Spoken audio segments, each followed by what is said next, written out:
A codependent is like the outlet. They are willing to let everybody plug in. Plug, plug, plug, plug, plug, plug, plug, plug. Take what you need, take what you need, take what you need. Until there's nothing left for them. With you, I found my peace somehow. Let go of every thought that was holding me back. Yeah. I'm in love with you in every way. Hey everybody, welcome back. It's your girl Colleena Carlisle, and today we're going to be talking about 10 signs that someone may be codependent. These are not the complete list of signs that a person can have, but they're common signs that a person can have if they're battling with codependency. Okay, so the first sign that someone may be codependent is going to be that they have difficulty setting boundaries. Okay, they have difficulty telling people that, hey, this is my boundary, this is my limit, this is how far I'm going to go. They're always consistently compromising their boundaries out of fear that if they don't compromise those boundaries, they probably are going to get rejected. They're probably going to get abandoned. They're probably going to miss out on a relationship or some type of, external validation or approval that they are seeking or looking for. Okay, so it's definitely rooted in fear, and it just puts that person in a position where a lot of people, especially people who are abusive, can exploit that. It just puts them in a position to easily be abused, easily used, okay, and taken advantage of. And so that's why it's so important that codependents, once they realize that they learn to start to establish healthy boundaries, because boundaries are crucial when it comes to relationships. They're crucial in our careers, work, and life in general. And so when a person lacks those types of abilities to set boundaries, it can cause a lot of anxiety, a lot of depression, a lot of compromising, a lot of just unhealthy and toxic situation, in a constant state of needing approval. And because they're in that constant state of needing approval, they're willing to sacrifice self in order to make other people happy. Okay, and there's nothing wrong, right, with sacrificing yourself sometimes, or doing stuff for people or putting people first sometimes. But it becomes an issue when a person is doing it for validation, when they're doing it for their self-worth, their self-esteem, where they're doing it to gain approval from other people, right? Because one, it's almost selfish in a sense, right? Because you're wanting to do something in order to get approved by another person, and you're also operating out of fear, which God says he doesn't give us the spirit of fear. He didn't give us the spirit of fear to operate in. Okay, so it goes against what God wants for us. He wants us to not fear, right? The only thing we should fear is God, himself. All right, so the second sign that a person may be codependent is going to be people-pleasing behavior. Okay, and so they will go the extra length, the extra mile in order to make other people happy, okay? They will just, if somebody was like, if you jump off the building today, knowing that there's a 10% chance you will survive, a codependent person is probably going to do it. It depends, right? But it does get that extreme sometimes, okay? Maybe it's someone who grew up in a faith-based home and they said, you know what, I was raised to not, even though I grew up in, unhealthy family dynamic, I was raised to believe that, you probably shouldn't have sex before marriage, right? But because they are looking for approval, right, and validation when they get older, they can end up doing it because they think that sex equals love. They think that having a relationship with a person equals, in that type of way, equals love, when it doesn't, right? That's not what love is. That's a false sense of love. Lust could never be love, right? And God teaches us what love truly is, right? So that person is just going to do a lot in order to make other people happy. The next sign that someone could be codependent is going to be the fear of abandonment, okay? And that fear of abandonment is going to dictate a lot of the codependence actions, in their beliefs, okay?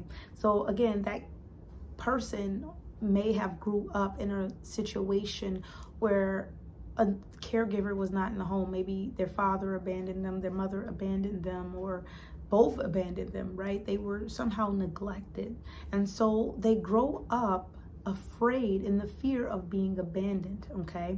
And so they will be that people pleaser. They will compromise. They'll be all that they can be for people, jobs, situations, just because they are afraid that they will be rejected and abandoned, okay?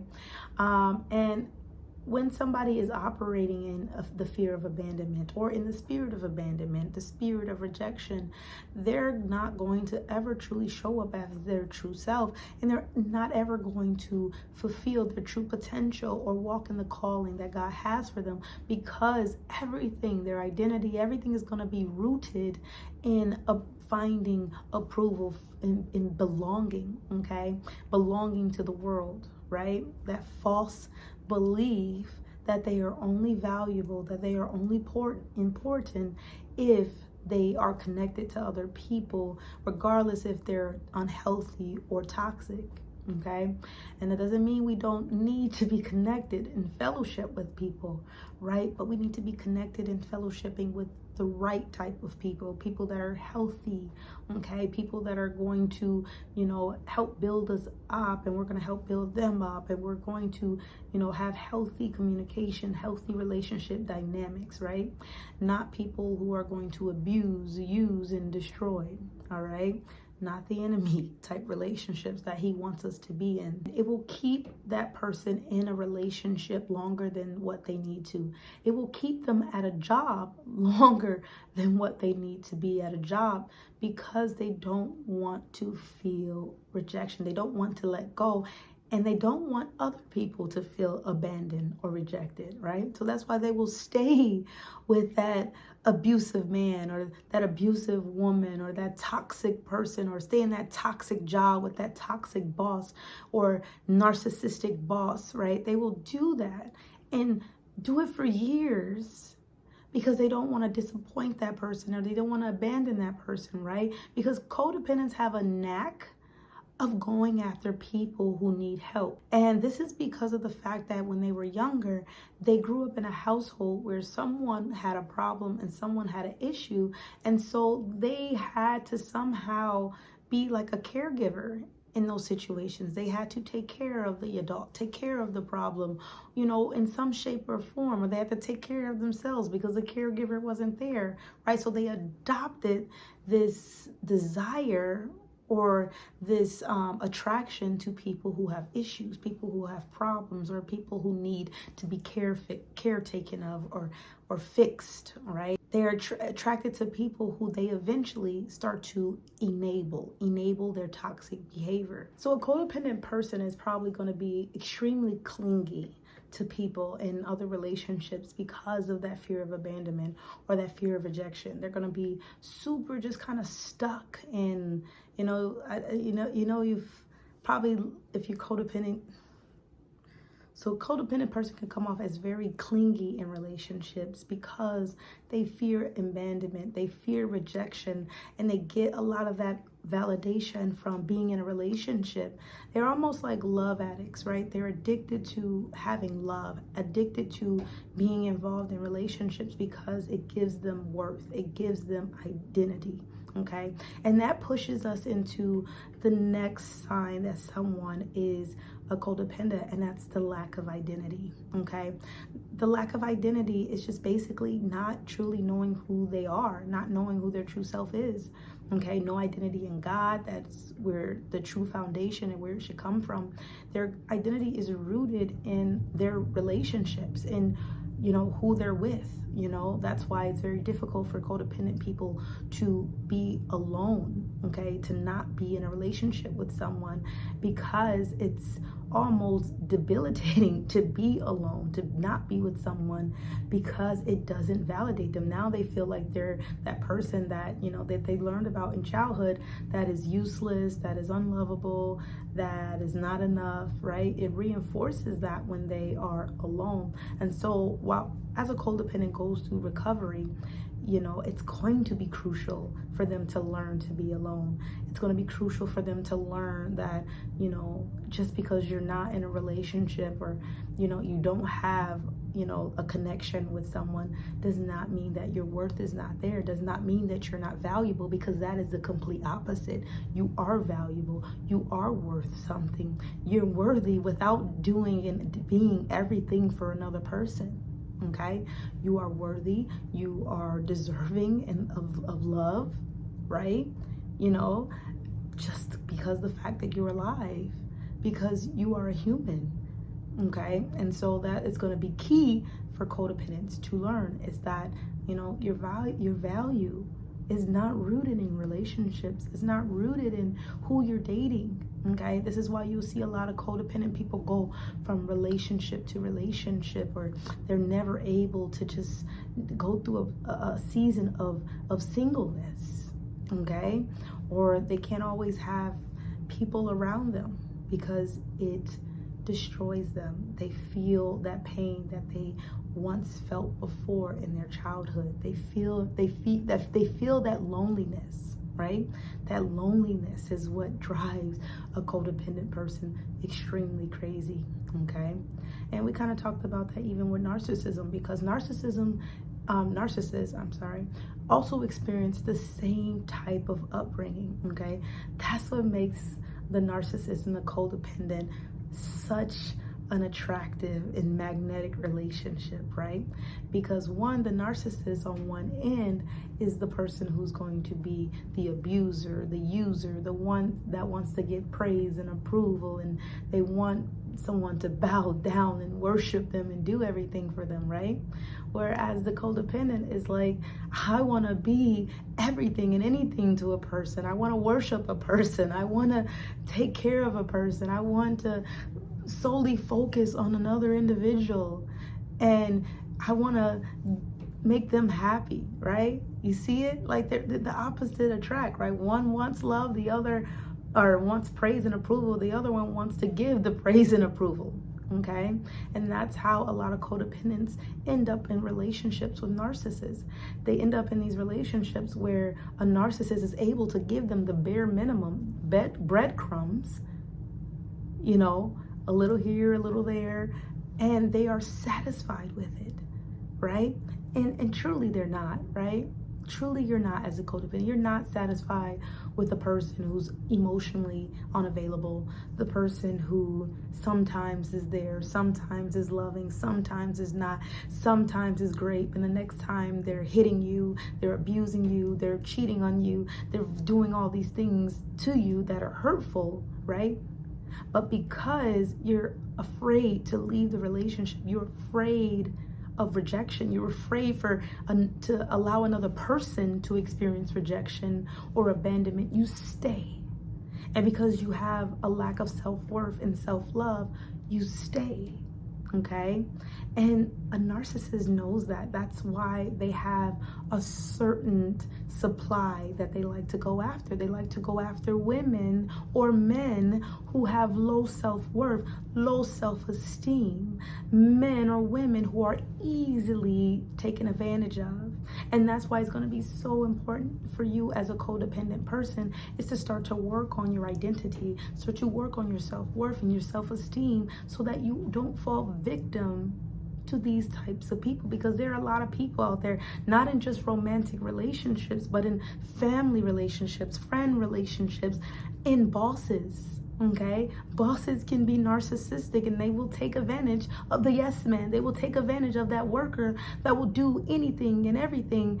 And once you stop, they'll get rid of you, right? Once you no longer are useful, a boss, a romantic partner, a friend, they'll get rid of you because you no longer serve their need. Okay, and that's going to just hurt you, right? Because you were getting validation from that. You were getting approval from that.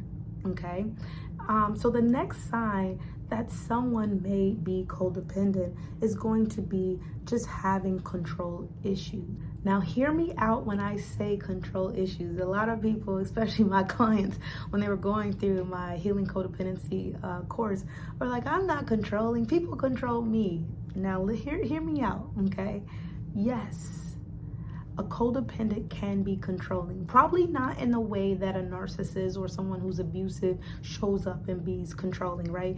You're not like the dictator type controlling, right? Or the abusive, you're gonna do this, you're gonna do that, type of controlling. But for a codependent, because they lacked control when they were younger, they develop a need for control as they get older.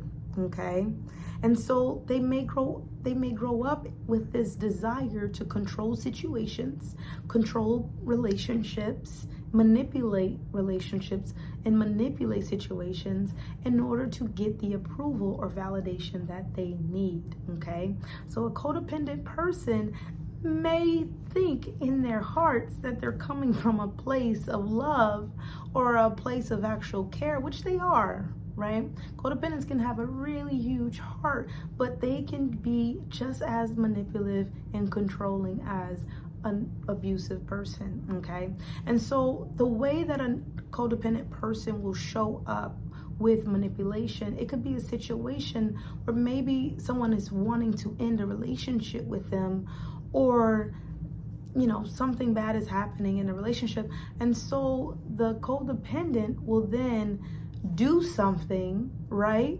Maybe offer a service or offer a sacrifice, or make up a story that appeases the abuser, that is going to keep the abuser there in the relationship, right? Now they may start to give the abuser again what they want, right? And in the codependent head, that seems like, I'm just giving that person what they want, right? I'm just doing, but it's not what you want to do, right? You don't want to do that. You don't want to be that way, but you're doing it just so that person can stay in the relationship with you and not abandon you. Or maybe you tell them a story, or you tell them something because you don't want them to abandon you or leave that relationship. Okay, and this can also just show up in just doing things and operating in a certain way in order to keep people in a relationship with you. Okay, and it can be far and wide what a codependent or a person does, right? What they can tell stories, they can try to pull on the emotional strings of people, they can do whatever they need to do in order to get people to care for them again, get people in order to stay in the relationship with them. Okay, and this typically shows up in a lot of the romantic relationships, especially when they're in a romantic relationship with someone who is abusive, and they will do and be anything in order to keep that abusive person in their life. The next sign that a person could be codependent is the difficulty in expressing emotions. So they have because of how they grew up and just their emotions not being validated, not being important, they never learned how to properly express their emotions. And because that happened, they grow up as adults who are unable to express emotions in the right way. And so they grow up having difficulty knowing how to say, this is how I am feeling, or this is what I'm experiencing, or this is what is happening, and being honest and upfront about it, okay? And a lot of codependent people may find themselves in relationships with abusive people who tell them that if they express their emotions or they respond in a very hurtful way when the codependent expresses their emotions, that's going to force the codependent to never want to do that, right? It's going to be considered a bad thing to express emotion, right? How dare you tell me how you feel? How dare you tell me that what I did hurt you? How dare you tell me that, right? And the codependent is going to internalize that and always kind of push down and suppress their emotions. And this can form into a lot of hurt and a lot of resentment and a lot of unforgiveness that can take a huge toll on a person. It can really show up eventually later on as anger or an outburst or as an addiction, okay? It can show up in a lot of ways, but it's not, I guarantee it's not going to show up in a healthy and a fun way.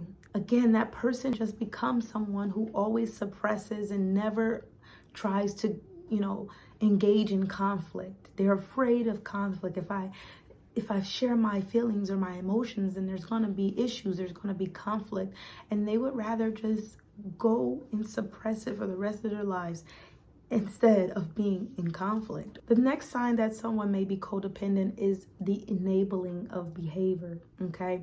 And what does that mean, right? The enabling of a behavior. And so codependents, going back to kind of how they operate, their behavior, they're caretakers, they're fixers, they're advice givers when advice is probably not warranted and asked for. They're the person that has a solution. They're the ones that's going to do your taxes, fold your clothes, cook for you. They're gonna be the people that take your laundry to the dry cleaning, right? They're gonna be the ones who go above and beyond to do anything. They're gonna be that worker, that employee that works overtime, that employee that does the most work, and the person that goes above and beyond to get that project or that event taken care of. They're gonna be the one that is always and consistently sacrificing in order to approve other people, right? And so, for example, in a work situation, what if it's a boss that doesn't do the hard work? They're the boss that they are in a position, but they use the codependent to do the work, and then they take credit for the work, right? And so the codependent knows this. They know that the work that they're doing, the projects that they're completing, that they're doing it, and they're doing it right, and they're doing it well. But when it comes to the part where they get credit for doing it, it's non-existent. Instead, the boss takes credit. The boss is like, well, guys, yes, I worked on this project all night, or guys, here is the reports that we have. But they never credit, or they rarely credit, the codependent. And the codependent knows that this is wrong, right? They know that this is wrong, but they will continue to allow it to happen and enable that bad behavior of the boss, right? That's bad behavior. They'll continue to do it. They'll continue to work hard. They will continue to allow their boss to get that credit, all just to not allow that relationship to end, right? Because of course the boss is going to be like, oh, you're my best, you're my buddy, you're my pal, you're great, right? They're going to be telling them how amazing and great they are, right, behind the closed doors, right? And they're going to give them little gifts here and there and do little nice things here and there, right? Just to keep them underneath their wing. But in reality, they're just lazy, and they just don't want to do the work, and they are selfish because they are willing to take the credit, okay? And so you just become an enabler of that person's behavior instead of saying, hey, wait a minute, right? I did this. Or you leaving the job, you leaving that relationship with the boss, because if that boss is ever going to be truly a great boss, they have to learn to do the work on their own, okay? If you care about the boss, you have to leave, or you have to stop it so that they can truly be the best boss. Because if not, they're just going to continue to be that boss that doesn't really do the work. You get it? So let's put it back into a romantic relationship. If you're in a romantic relationship with someone and they don't ever wash their clothes, they don't ever cook their food, they don't ever do their taxes, right? They don't ever pay their bills on time. So you become that person for them. You pay the bills, you do the cooking, you do the taxes, you do everything, right? And so then that person just relies on you to do it, and they don't do it at all. And they're okay with that. And then they'll give you the little breadcrumbs like, oh, you're just the best partner. You're just the best this. Oh, you're the best wife. You're the best husband, right? But they don't do anything. They're just lazy. They don't do anything, right? So what are you doing? You're enabling their behavior. You're allowing that person to be lazy. You're allowing that person to never develop the necessary life skills in order to do it for themselves. You're not allowing them to take responsibility for their own actions in their own life. Instead, you are doing it for them just to maintain the relationship, just to continue to get the approval, the validation from that relationship. And if you truly love someone, that is not right. You're stunting them. You're stunting their growth in life. People have to learn to take responsibility for their own lives. People have to do the things that they need to do themselves, okay, in order to grow, all right? And so a codependent will enable and think that they're doing it out of love, which they are, right? But it's not a good thing. We want people to grow, okay? We don't want to stunt the growth of our spouse, our significant other, of our friend, of our parent, or of our boss, okay? We want to see them excel. We want to see them get better. And so sometimes it's just a matter of getting out of the way, okay? Again, even when it comes to marriage or relationships with people, sometimes it's not you that can fix it. It's not you that can fix anyone. We can't fix anyone, to be honest, right? People have to fix themselves. And the only person or thing that can honestly fix a person is going to be themselves and God. In God. God alone, right? I think about myself. The only thing that has ever fixed me is myself and God. Mostly God. Majority God, right? I had to put the work in, right? Faith without works is dead.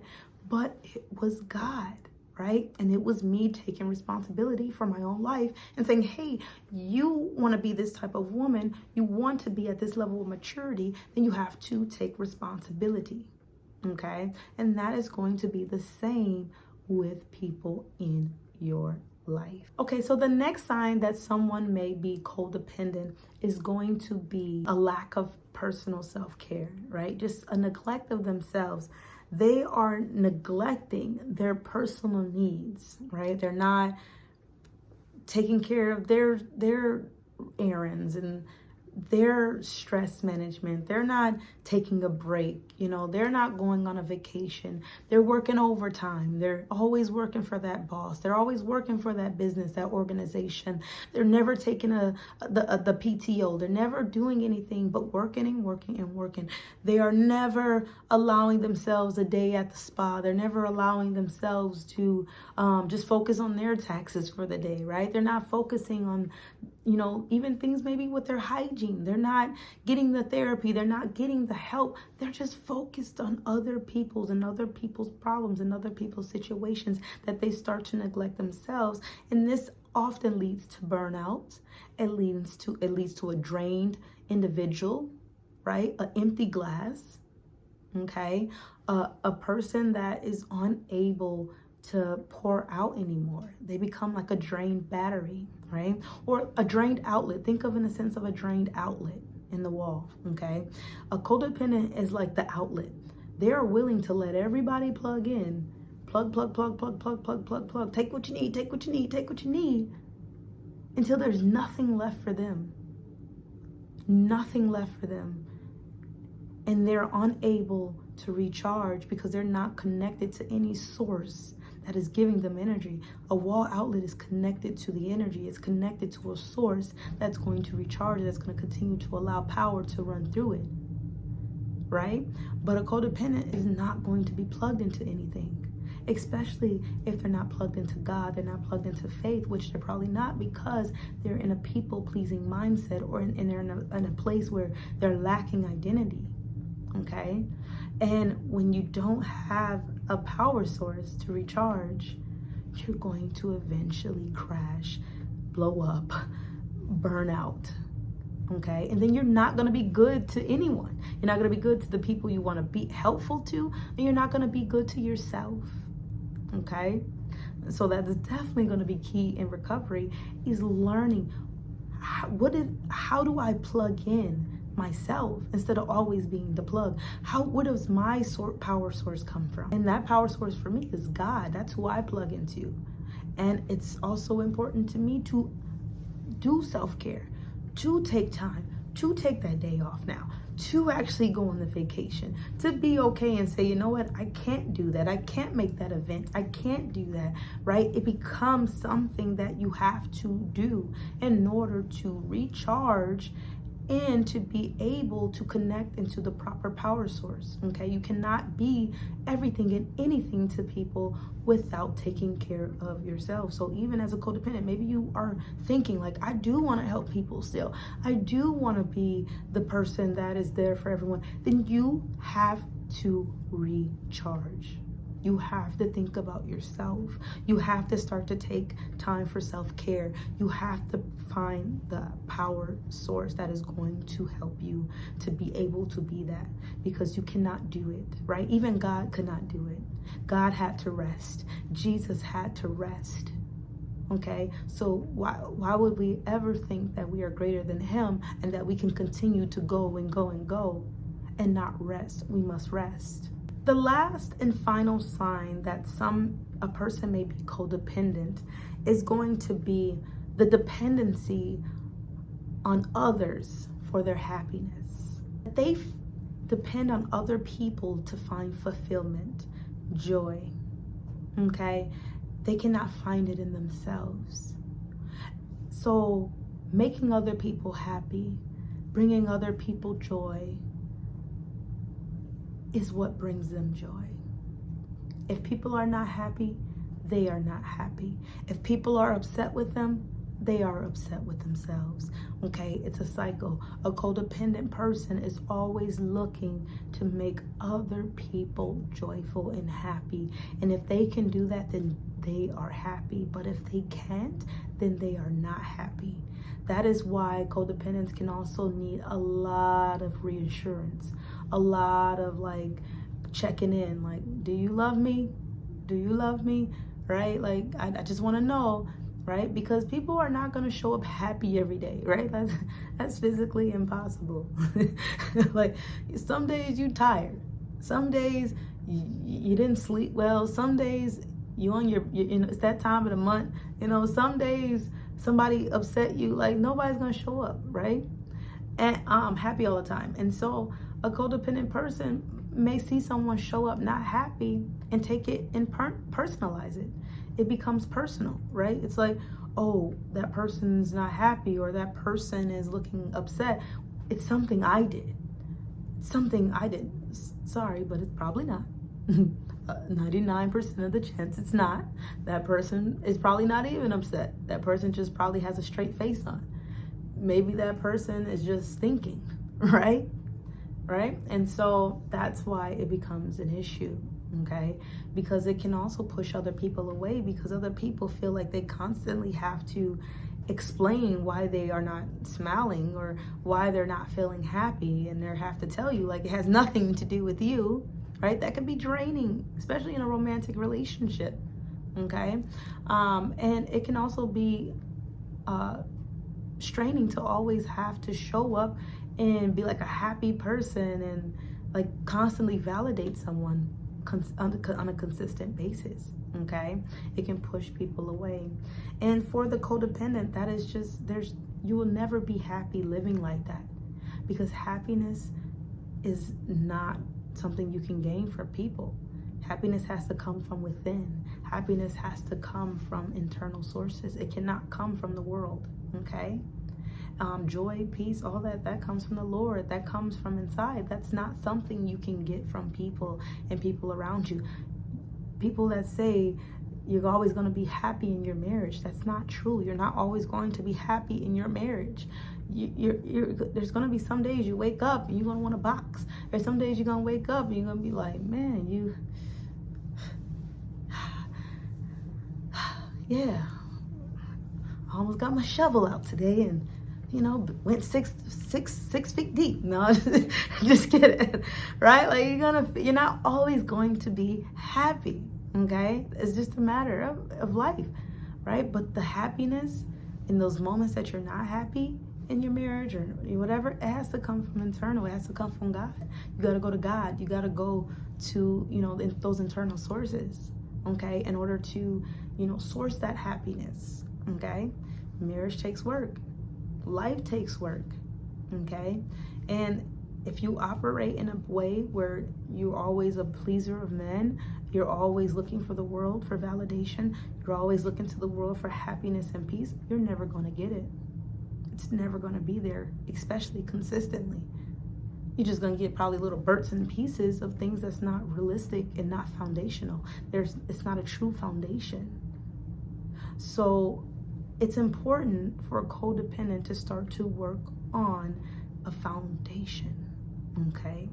Finding identity, okay? That is the key to a lot of this, is finding identity, true identity, okay? And that identity is in God. That identity is learning that they are not lovable based off of what they do or who they are or how they show up, okay? It takes deep work to rewire that type of thinking, that negative thinking, that false thinking that truly is of the enemy and truly not progressive, okay? So if you have listened to any of these signs and noticed that, man, I think I'm dealing with a lot of these, right? Or I know someone who may be dealing with a lot of this, I just encourage you to just stick with me, stick with this channel, continue to do your research. And if you're someone who knows that this is happening to you, I encourage you to definitely start to do serious work, get therapy, start to talk to God, and start to, find your identity in God and start to really get rooted in it. And if you need support, I'm definitely here. I am a coach, okay? So I can definitely work with you one-on-one. I also have my Healing Codependency course that you can access through my website. That'll be in the description below. I also, if you don't want to do the whole entire course, you can also just purchase the book on Amazon. The book is amazing. It mimics the course and just the questions of the course. But again, that course is going to be even deeper. It's going to be a lot more beneficial. And depending on how you take the course, you can get access to me one-on-one. And that is more even beneficial because I am someone who has been codependent. I've been that person, right? The person that I just explained in all of this. And I've recovered. I've gotten out of it. I've grown, okay? And I'm still growing. And I am happy. And my happiness comes from God. Happiness comes from me internally. It's okay to be alone. It's okay to not have to, be in a relationship. It's okay to not have to show up as a false self and not be happy with yourself. It's okay. And it's light at the end of the tunnel. Like that's what I want you guys to understand as well, that this is reversible. I don't want you to take the information I gave you and feel defeated. No, it's actually quite the opposite. Yes, it takes a lot of work. Yes, the recovery is messy, but it is possible, okay? And once you reach it, I promise you, you're gonna be excited. You're going to be grateful, and you're going to be stronger. You're going to be wiser, okay? So I hope if you made it this far that you would like this video. I pray that this video was beneficial to you. If you know someone that is dealing with these issues, please share this video. Please subscribe to my channel so you can continue to get videos like this. Please leave comments down below. Engage with me. If there's certain topics you want to talk about or want me to talk about, feel free to leave those below as well. Remember, God loves you. I love you. Take care.